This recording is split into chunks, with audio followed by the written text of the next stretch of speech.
Philip, we're starting.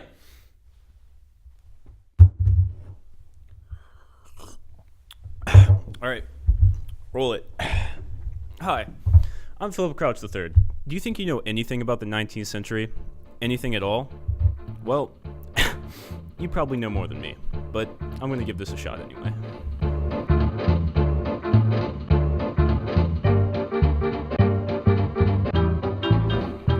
Decades. There are 10 of them in the 19th century, each one chock full of events that'll blow your mind.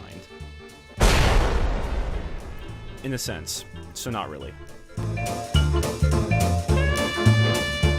The first decade of the 19th century was arguably the most important, as without it, we couldn't have had the second decade and the third, and so on and so forth.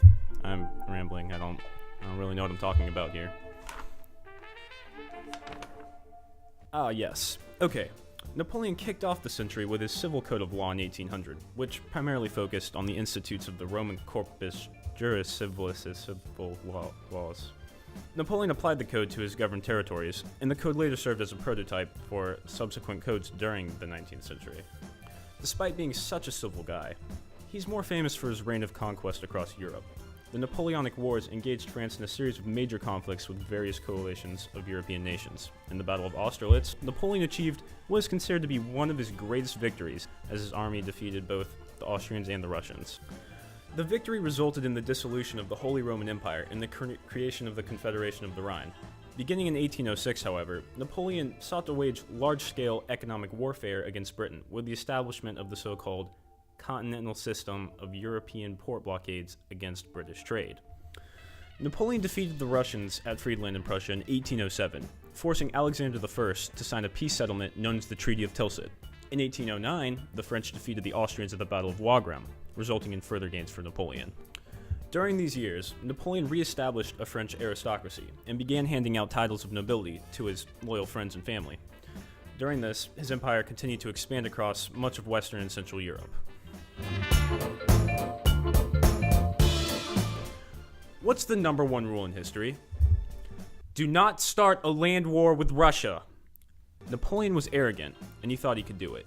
Rather than engaging the French in a full-scale battle, the Russians adopted a strategy of retreating whenever Napoleon's forces attempted to attack. As a result, Napoleon's forces trekked deeper into Russia, and they did this despite being ill-prepared for an extended campaign.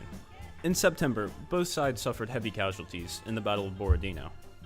Napoleon's forces marched onward to Moscow, only to discover that almost the entire population of the city was evacuated. Retreating Russians set fires across the city in an effort to deprive his troops of supplies. After waiting a month for a surrender that never came, Napoleon, faced with the onset of the Russian winter, was forced to order his starving, exhausted army out of Moscow. During the disastrous retreat, his army suffered continual harassment from a suddenly aggressive and merciless Russian army. Of Napoleon's 600,000 troops, only 100,000 made it out of Russia alive. The political mood at the start of the 1820s was referred to as the era of good feelings following the collapse of the Federalist Party. James Monroe, the sitting U.S. president since 1817, was re-elected in 1820, virtually unopposed. Around this time, the Americas, basically just the United States, began to match the power of European nations. James Monroe wrote his famous Monroe Doctrine, aptly named, which declared that European powers must not colonize or interfere with independent nations in the Americas.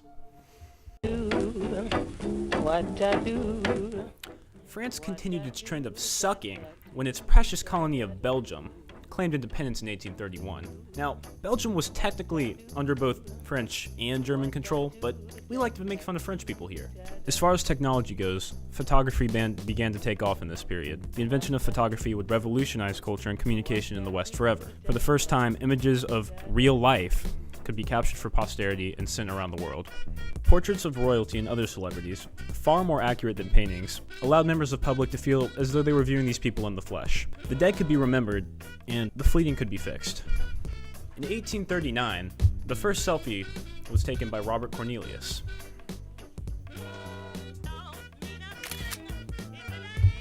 While people were having fun with cameras on one side of the globe, Asia was not as pleasant. 1839 was the start of the Opium War in China. Chinese officials were fed up with European merchants. They were taking advantage of the addictiveness of opium and making massive profits off of poor Chinese addicts. This sparked a conflict that would last for 3 years. The Opium War ended in 1842. That's about it.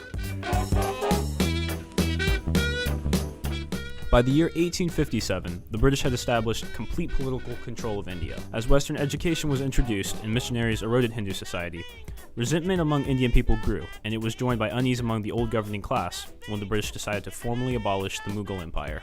The Mutiny of the Sepoys, native troops in the British Army, began on May 10, 1857, when Indian soldiers had been placed in irons for refusing to accept new cartridges were rescued by their comrades.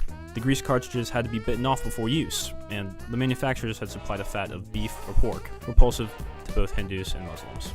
The Indian garrison at Delhi joined the mutineers and proclaimed Bahadur Shah, the titular Mughal emperor, as their leader. The capture of Delhi turned the mutiny into a widespread revolt, but the leaders were not united because they sought to revive former Hindu and Muslim regimes, which traditionally had been opposed to each other. The British recaptured Delhi in the fall of 1857. Further campaigns followed the next year, and by the spring of 1858, the British were again in full control of India. And now, for the part you've all been waiting for. Generally accepted as the most exciting thing to learn about in the 19th century, the emancipation of Russian serfs. No, I'm joking. The American Civil War began with South Carolina being the first state to secede from the Union in 1860. A year later, after several other states had also seceded, a Confederate attack on the Union's Fort Sumter began the fighting. Both sides claimed victories in early battles, until the Battle of Gettysburg in 1863, which is widely regarded as the turning point of the war. A bloody Union victory caused Confederate General Robert E. Lee to retreat back to Virginia. The war was over in 1865 when Lee surrendered to Grant at Appomattox Courthouse. A year later, in 1866, Alfred Nobel invented dynamite. So if you've seen Django, then you now know that it's completely and historically inaccurate since it was set before the Civil War.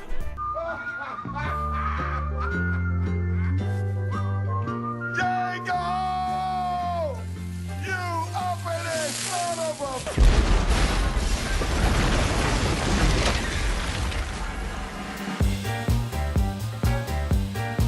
The 1870s started off with our good old friends, France, getting badly defeated in the Franco-Prussian War. Shocker. I mean, really, France just got their astronomically poor reputation from the outcome of this conflict. The war marked the end of French hegemony in Europe and resulted in the creation of a unified Germany. In 1881, U.S. President James Garfield was assassinated, making him the second of 4 presidents to be killed while in office. In 1882, Italy joined Germany and Austria to form the Triple Alliance, which, as you know, ended up being one of the leading factors in the start of the First World War. The famous Statue of Liberty in New York was dedicated in 1886. 1890s, the last decade. It's a good thing, too.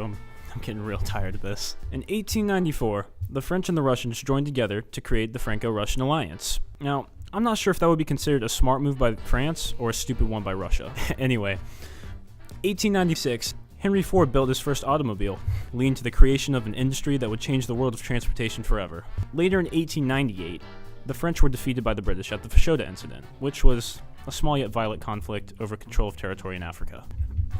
France is so bad. Anyway, we're done here, folks. That's the essentials of the 19th century.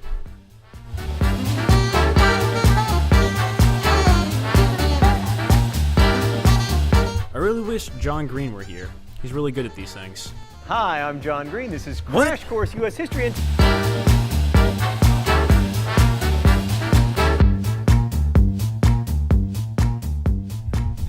France is so bad.